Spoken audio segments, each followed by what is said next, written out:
சூழ்நிலையில பாத்தீங்கன்னா இயக்கரும் நடிகருமான அருண் காமராஜ் அவர்களுடைய மனைவி பாத்தீங்கன்னா கொரோனா தொற்று காரணமா உயிரிழந்திருக்காங்க. அட்னி இயக்கத்தில் ராஜா ராணி திரைப்படத்தில் நடிகராக அறிமுகமானவர் அருண்ராஜ் காமராஜர் முதல் படத்திலேயே தனித்துவமான நடிப்பில் கவனம் ஈர்த்தார்.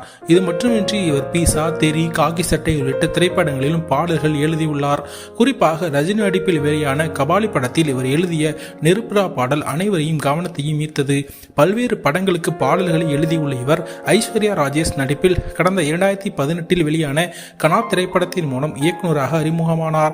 இவர் கடந்த 2019 இந்தியாவில் வெளியான ஆர்டிகல் 15 திரைப்படத்தை தமிழில் ரீமேக் செய்ய பணிகளில் ஈடுபட்டுள்ளார். இதில் உதயநிதி ஸ்டாலின் கதாநாயகர் நடித்து வருகிறார். கொரோனா 2ஆம் அலையின் தாக்கம் அதிகரித்து வரும் நிலையில் அருண் காமராஜரின் மனைவிக்கு கடந்த சில தினங்களுக்கு முன் கொரோனா உறுதி செய்யப்பட்டிருந்தது. இந்நிலையில் அவரது மனைவி கொரோனா தொற்று காரணமாக சற்று நேரத்திற்கு முன் காலமானார். இதையடுத்து திரைத்துறையை சார்ந்த பலரும் இரங்கல் தெரிவித்து வருகிறார்கள்.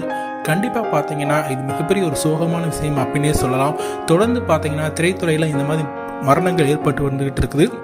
அதே நேரம் பார்த்தீங்கன்னா நம்மளுடைய சுற்றி இருக்க பகுதிகளிலையும் இந்த மாதிரி கொரோனா தொற்று ஏற்பட்டு பல உயிரிழப்புகள் ஏற்பட்டு வந்துகிட்டு இருக்கு.